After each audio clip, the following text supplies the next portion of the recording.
Why is that doing that? There we go. Okay. There we go. All right. Let's see. All right. Good morning, everyone. Can y'all hear us okay? Everyone's good. Just getting situated here in the office. Thank you for your flexibility. Hold on, I got you. Nothing like a couple inches of snow on signing day. Get us all ready to go. I wanted to just go over a couple of housekeeping things in the chat. I've dropped a link to the class of 22 roster. That's what I'm calling it. It's got everyone on it for your reference. And then later today, I'll put out a full release standard that I normally do. I'm going to try to get it out before basketball starts. Of course, we've got a ton to catch up on today, like we talked about. If we could, just to make life a little bit easier all around, let's start with, we'll start with the new additions, then we'll move to the new coaching staff, and then we'll finish up with Tigers in the NFL, and then open it up. So if we could just kind of keep it organized, that'll help with clips and questions and all that, and all the coaches' prep work. Coach, if you want to start with a quick welcome and statement, we'll get rolling. Yeah, I hope everybody's safe and comfortable with all this snow. And hopefully everybody will make their trek to the arena for 2 o'clock versus basketball today. Support Coach Martin and our Tigers. Very excited the way we finished off our class. It's a tribute to all of our director of player personnels, our recruiting specialists, our on campus to pull this class together. Not only the 2 high school players that we were able to sign, but also the number of transfers that we were able to add to our roster. Got some exciting news this morning with Curtis Pigler, offensive lineman from Demopolis, Alabama, who we hosted over this weekend, committing and signing with us today. Felt like we did a really nice job of evaluating that and kind of playing coy a little bit with not really unveiling our intentions too soon, getting him up here on a visit, and then keeping it quiet that we had offered him over the weekend just to make sure that nobody came in late. Carmicah Glass, another prospect that we did a nice job, I felt like, of recruiting, but evaluating and digging in, talking to high school coaches, doing the old-fashioned approach, making sure we gathered all the information, and it's really excited for him to join our roster and our team.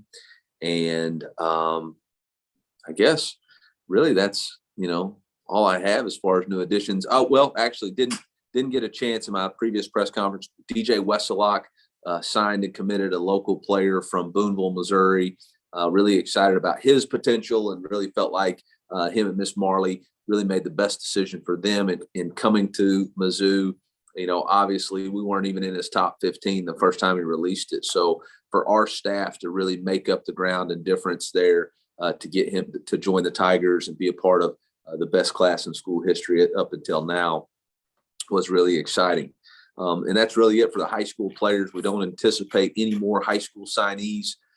We obviously did a nice job in the transfer portal and replacing some players who, may have moved on for whatever reasons, allowed other players opportunities to play here.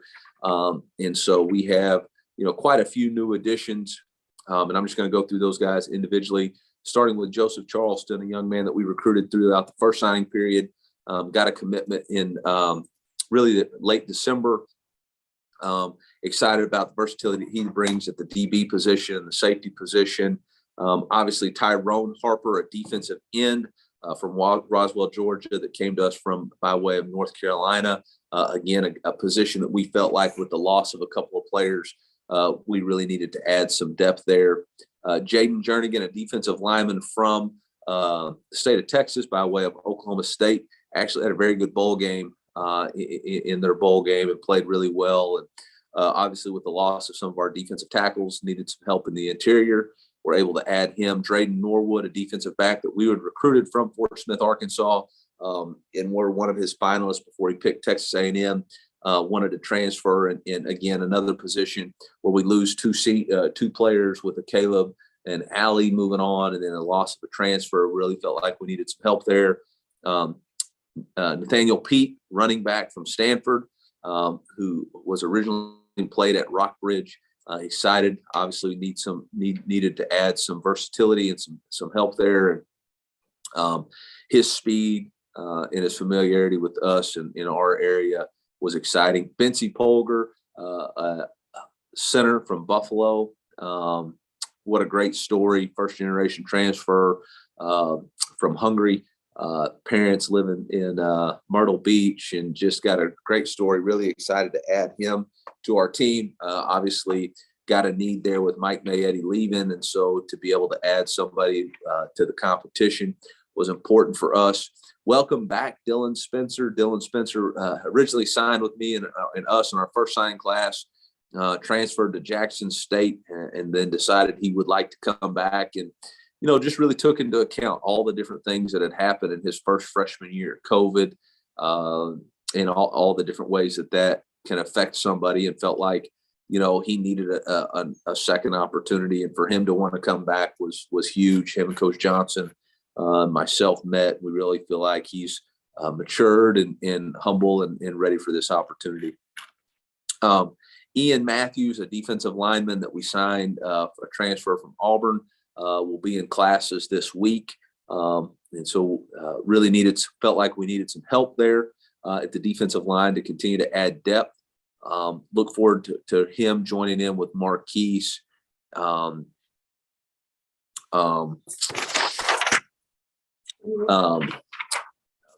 I was looking for something else there. Really helped. So anyway, excited about him and what he will bring. Obviously, when you have Marquise, Jaden Jernigan, Ian Matthews, and Jalen Marshall, now you feel pretty good about the depth on the inside of your defensive line. Then Tyler Stevens, again, a position in need, as we've lost 3 players to the transfer portal at the tight end position. Really felt like his length, athleticism at the tight end position will be really exciting and helpful for us. Whew, that's a lot. So I guess with that, are we opening up for questions there? Or do I need to go on? Yeah, keep going no, on coaching staff? That is everyone. Sorry, our second hopper, Tyrone. Oh, yeah. Yeah, never mind. A guy that had, I think 15 tackles, a sack, and 4 TFLs against us. Could not forget him. Tyrone Hopper, just a tremendous player. Something that just happened really quickly, and really excited to add a player like that at the linebacker position, somebody who we really think can come in and help and contribute immediately and compete at a high level and help our defense. So there we go. Now we'll open up. Now we got them all, and we'll start with questions. If you could use the raise hand function, and we'll start with Dave Matter. Go ahead, Dave.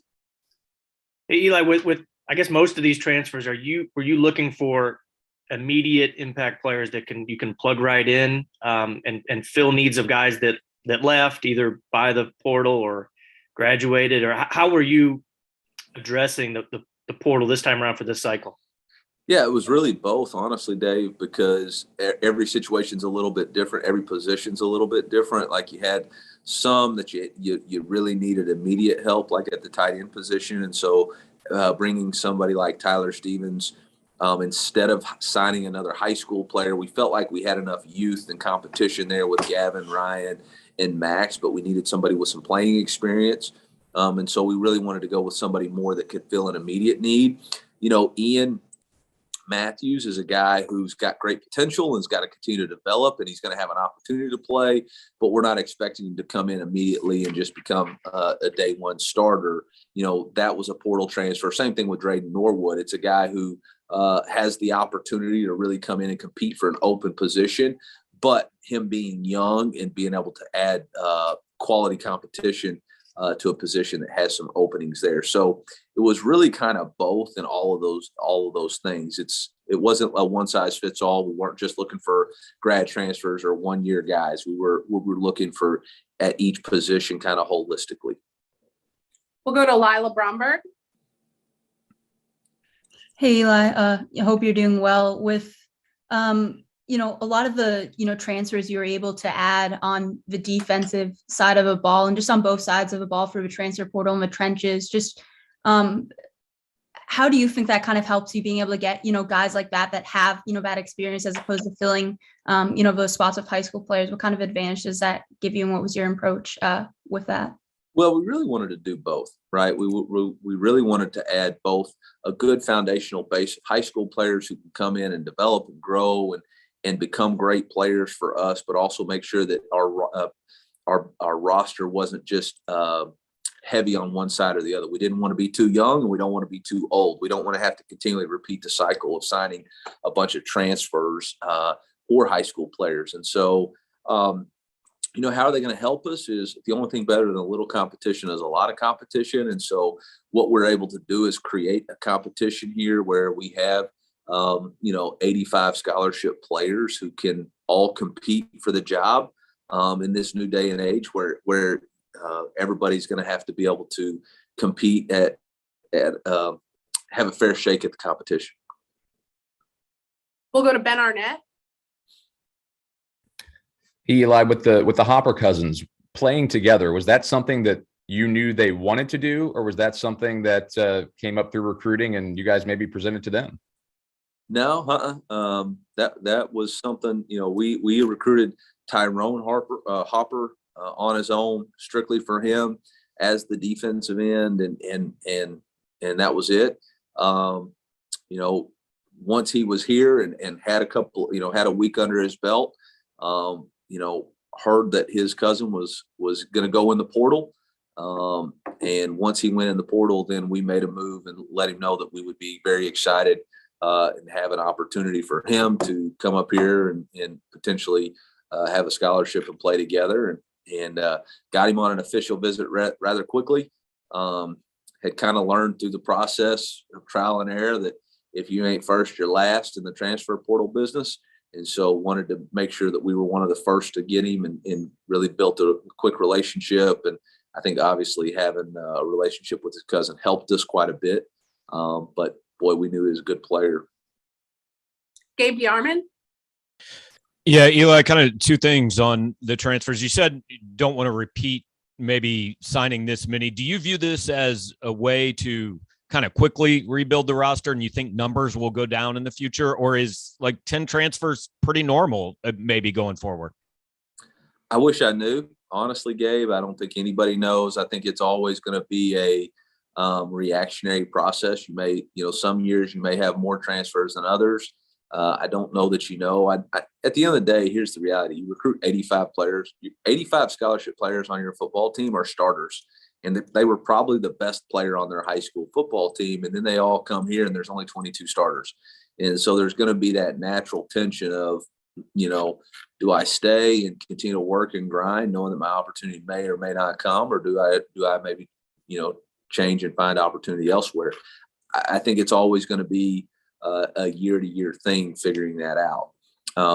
And I do applaud the oversight committee for allowing us the flexibility to sign 33 instead of just the traditional 25, to make sure that we have our 85 guys on a roster, 85 scholarship players on a roster. And so that was definitely helpful. But I don't know how it'll go in the future. But we're ready in either case. We'll go with Jack Zobel. Sorry. Hey, Eli, you mentioned this a little bit, but Dylan Spencer coming back after he transferred to Jackson State last year. What were some of those conversations with him about coming back like, and what's he going to bring to the table? Yeah, I mean, it just started with, tell us why you left and why you want to come back. And did we believe those responses were both genuine? I think for me, understanding these young men are 18 and 22-year-old, they were going, Dylan went through a global pandemic, lost some people that were close to him, and felt like getting home was really important to him. And then when he was home, realized, maybe staying here and going, playing in the SEC and playing for us was what he really wanted to do. And so, having those conversations, seeing if he was in shape, seeing if he was still the type of player that we believed he was, a player who played a lot in the Kentucky game, started in the Florida game, and was pretty valuable to us. He's going to have to start at the bottom, work his way to the top. I think he provides position flexibility. He's a big, strong, physical young man who can play both guard and tackle. But I think the biggest thing for me in this situation was having empathy and understanding that, man, that global pandemic's no joke. So, Benjamin Hockman. Hey, Coach, two questions for you. One on Tyron Hopper specifically. Can you describe his ability as a linebacker? What entices you? What excites you? He's a long, physical downhill player who can really read and react and dissect the defense and play down or offensive play and play downhill. For me, it was just quite simply watching him against us and deciding, I hadn't seen a lot of players play that fast against us, except for a guy who plays for the Chiefs on Sundays right now. And I'm not trying to make that comparison, but he is a long physical linebacker who can really run and plays at a high level. And at the previous press conference you held in December, you kept saying a great quote about adapt or die in an NIL world. Can you kind of share some insight of how you, your staff, Mizzou has adapted in recent months? Well, I think, I think it just shows with 2, 4, 6, 8, 10, 12, 14, maybe 15 players in this second class that have been on campus, whether it starts with transfers. Normally you got to think in a post or in a pre-transfer portal world, we would only added high school players, and you're talking about with transfers, your team's going to be really young, and well, you don't know. But now with the portal, used correctly, vetted right, you're able to add to your roster and try to strengthen your roster and strengthen the competition. It doesn't take away from player development. I'm still really excited about what Kyron Montgomery and John Jones's future is for us, but they've been injured. And, even as Zaquan Reeves, who got injured here, those guys still have an opportunity to develop and, show us what they got. But we also are able to use the transfer portal with Drayden Norwood and Ian and Jaden Jernigan to provide that competition and strengthen our football team. Greg Palermo.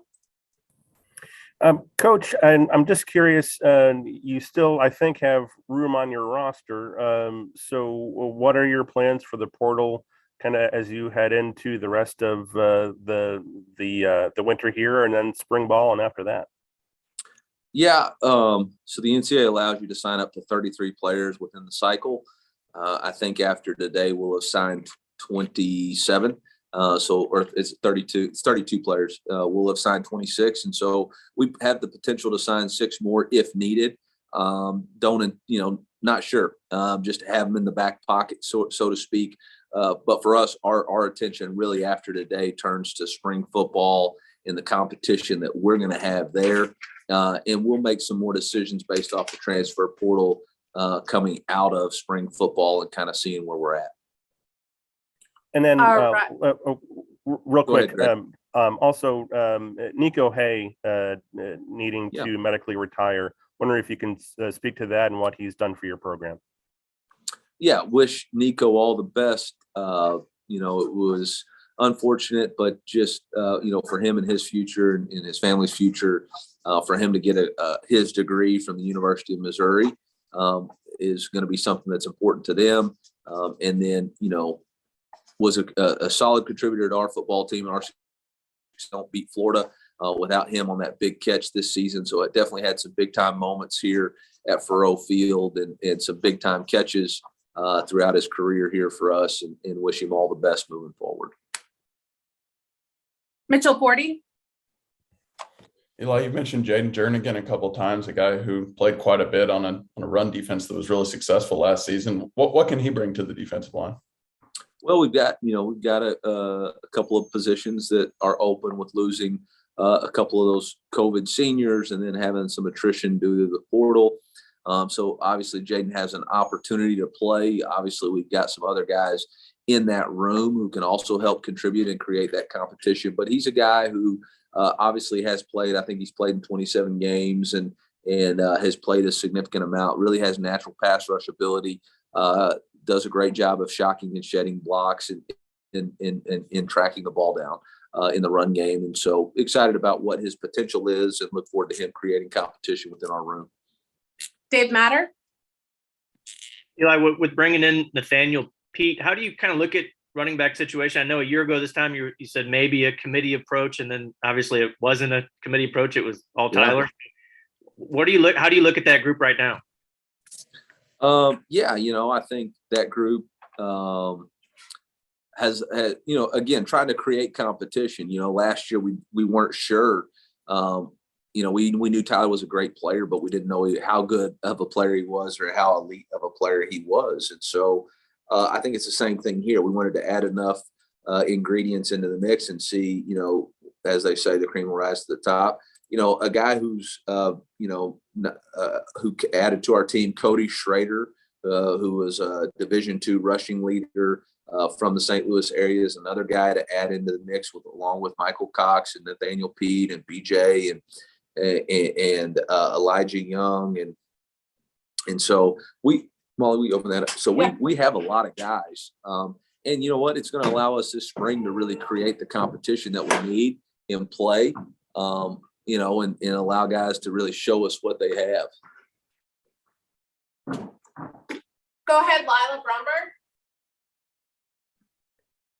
When you're, adding this many new players and kind of, this period where they've just enrolled before spring practice, what is kind of your approach and your guys' approach as a program to, build that, chemistry, get everyone kind of, adapted to, the culture you want to build and standard you have? Well, it really starts in the weight room. And Coach Russell has done a really good job. We have, they're getting acclimated to what we're asking them to do and how we do things around here. And that again starts in the weight room, and they're in that. And then obviously on Wednesdays we have team meetings and in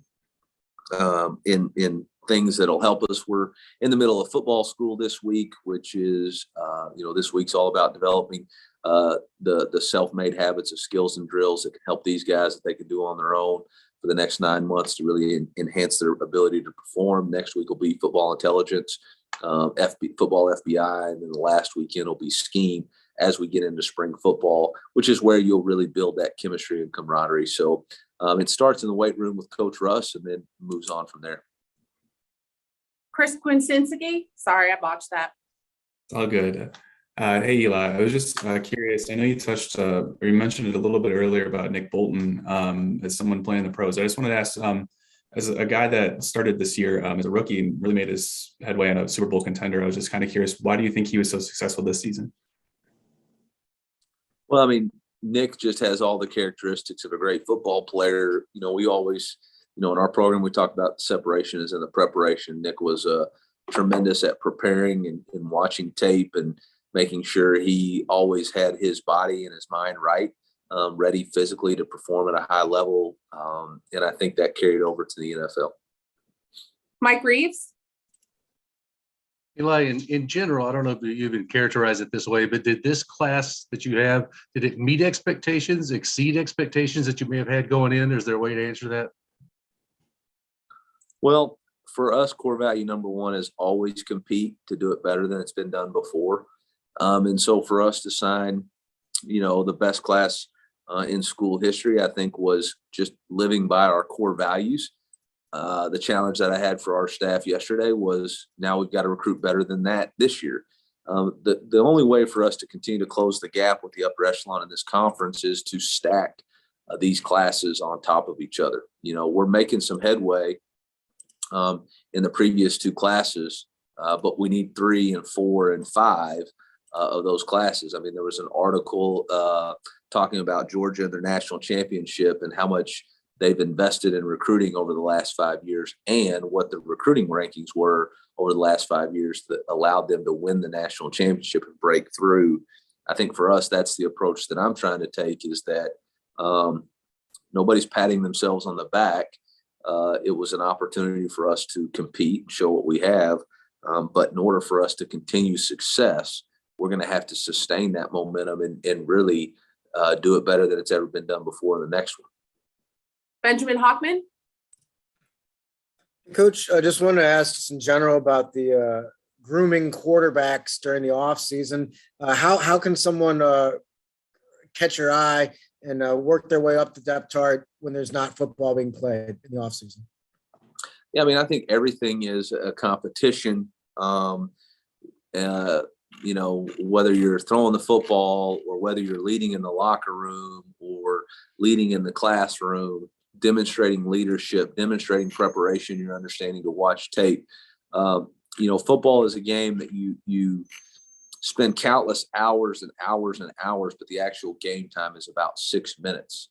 And so to understand that the preparation, the outside work that you need to put in is so important. I think that's the thing that I'm so excited about with this competition is Brady and Tyler really embrace that process.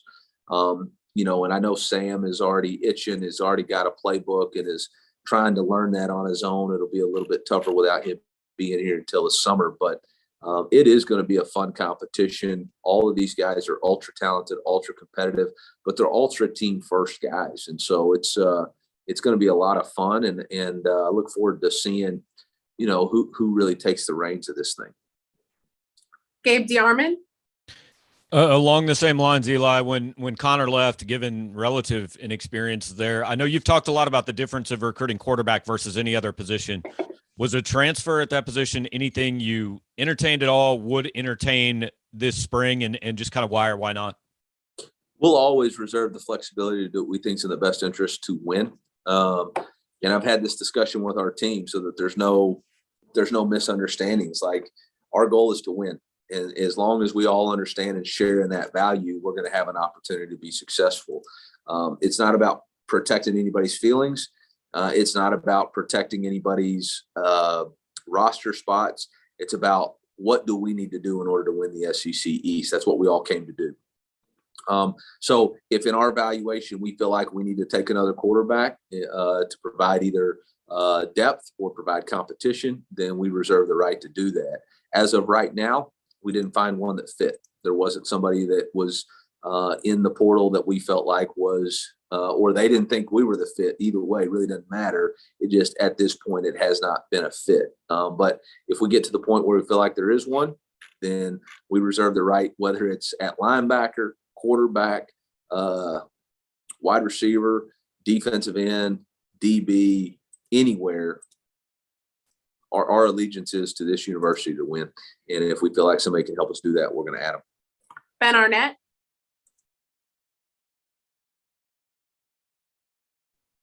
Eli, you mentioned competition several times. Is that kind of the main idea in recruiting now, as you're kind of in this new world of the portal and also trying to develop? Is that a big part of the pitch, is come here and compete? Yeah, I mean, to me, if you look at the great ones, they're competitors, right? And we forget that you know, so much of, well, am I going to get to play? Man, you know how you're going to get to play? Give us the best chance to win. Give us the best chance to win. And it's not about people's feelings. It's about giving our team the best chance to win. And who does that? How do they do that? You know, I think too many times competition feels like it's me versus you. The competition for us actually is to strive together. Iron sharpens iron. Okay, so how do we as a team sharpen each other? Do we challenge each other to be better? You know, I've seen several tweets on from our players, you know, really engaging in that process, going to hot yoga, throwing routes on air, doing things on their own where they're challenging each other to compete, and who's going to compete more. And so I think it's a great thing. I think it's for me personally, it's just showing that our culture is really taking root. And really for the first 2 years, you know, we had a lot of guys that had 1 foot in, 1 foot out, so to speak. But I think we're starting to see the foundation of this thing where everybody is buying in, because people have had the freedom that if this wasn't the right fit for them, they had the opportunity to go elsewhere. But the majority of this roster has been recruited and chose to be here, and the ones that have stayed have chose to be here. And so I think you're really starting to see that competition strive together, coming together. We'll take a final personnel question from Mitchell Forty, and then we'll move on to the new staff. Go ahead, Mitchell. I'm already ready to move on to the new staff. That was my plan. So I got Mitchell's taking over. Does anybody else have a anyone final personnel? Go ahead, Dave, if you have personnel. All right, so Coach, if you want to go to our on-field coaches. Yeah. Our 3 new on-field coaches, and then we'll take some questions on that. Yeah, I think it just starts first for me and self-reflecting at the end of the season after just, the way the season ended and looking back and just evaluating where we're at.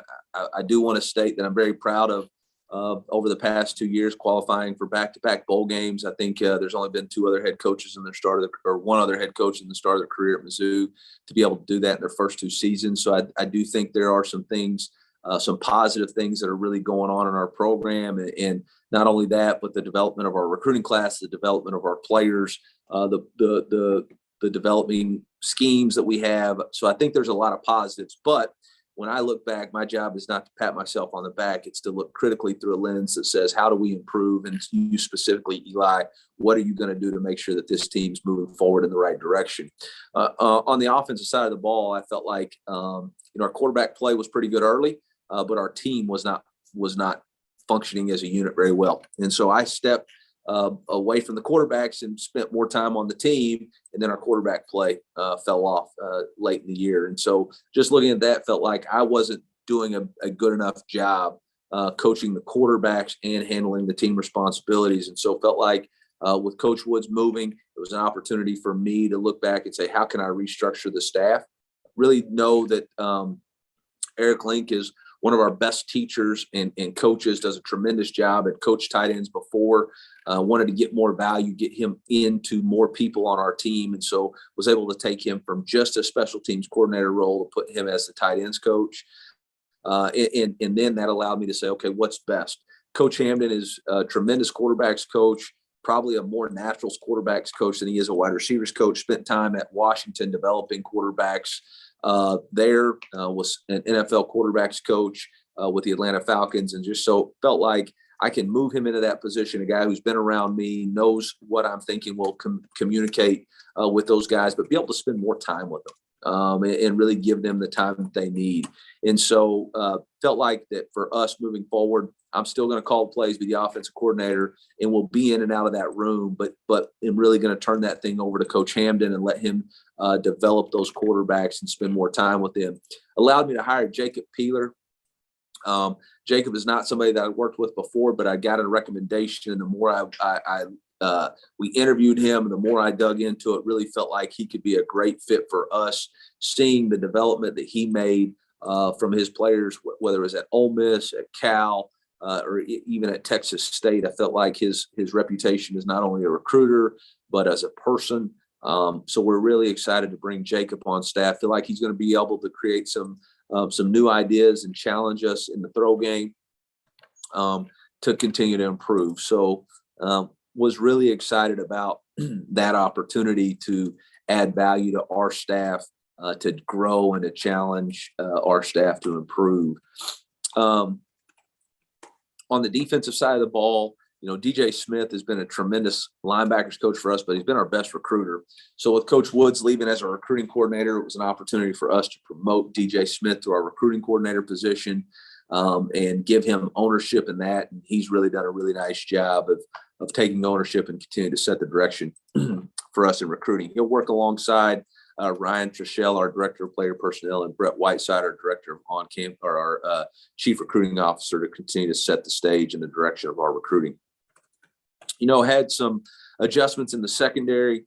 In the past, we've had 3 secondary coaches for 5 positions. And then, again, as I'm taking a holistic approach, realizing that we had 3 coaches for 5 positions and 1 coach for 4 didn't make a whole lot of sense. And so, Coach Davis, I thought had done a really nice job in his opportunity to really on-campus interview for the position. But he came to me about needing help and wanting somebody that he had been with and worked with before. He had actually coached him. I had a ton of respect for Kevin. Actually tried to hire him when I went to Appalachian State the first time.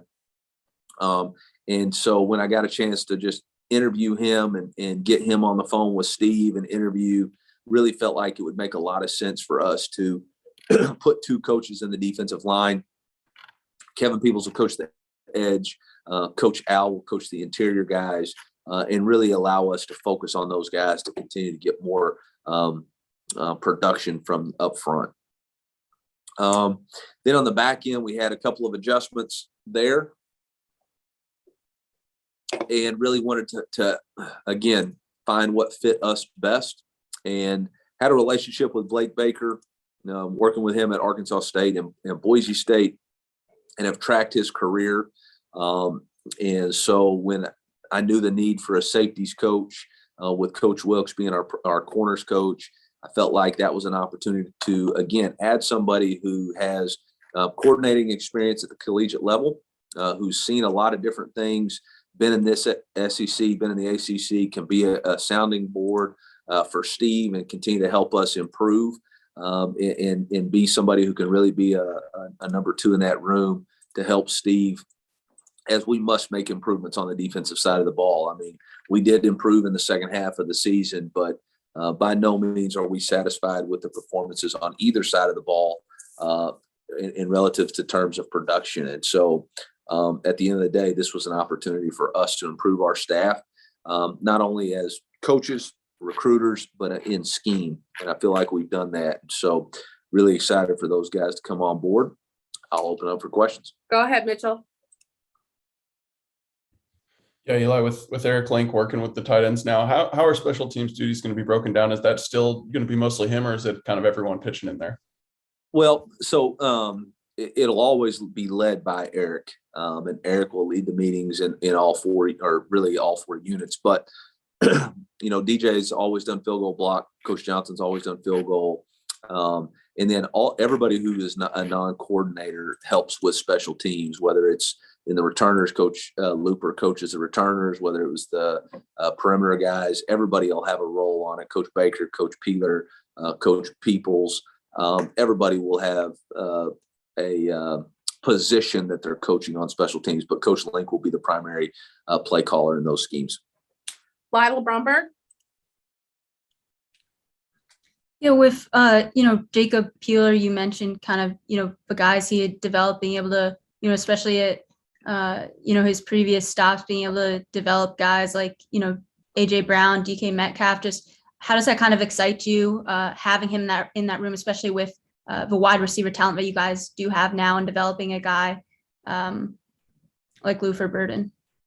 Well, I mean, yeah, Luther obviously is one, but Dominic Lovett, Mookie Cooper, JJ Hester, Chance Looper, Toski Dove, Barrett Bannister, Jamarian Wayne, all these guys, Jaron McKeith and Logan Muckey, all those guys in that room have an opportunity to improve. And I really feel like Jacob can walk in with instant credibility because of what he's been able to prove and do in this past places. But it gives those guys an opportunity to really shine and figure out who they are. I think the thing I'm really excited about is Jacob's mentality and how he goes about coaching that position. And again, we've got to improve. There's not one area of the football team that I think is competing at a high enough level right now. And so that room's got a lot of talent in it. Considering where we walked in to where we're at now, I feel really good about that opportunity for those guys and for us to continue to grow. Dave Matter. Eli, by taking quarterbacks off your plate somewhat, what does that allow you to do differently? Or where's that time, where's that energy go towards? It goes to everything. Yesterday in football school, I sat in the defensive line meeting just taking notes, and allows me to be more hands-on, developing relationships with every player on our team, and just allows the freedom to have more meetings instead of having to rush from this meeting to the quarterback meeting, or making sure the quarterbacks are in tutoring and all that stuff. It just takes a little bit off my plate. Allows me to be more flexible in recruiting and also recruiting both boosters and donors and doing all the different things as a head coach. So, it's just kind of like a glass of water. If you stick your hand in it, when you take it out, something will fill it back up. So there's other things that'll fill up my time. Jack Sobel. Hey, Eli, how involved it's not Sobel. It's not Sobel. It is Sobel.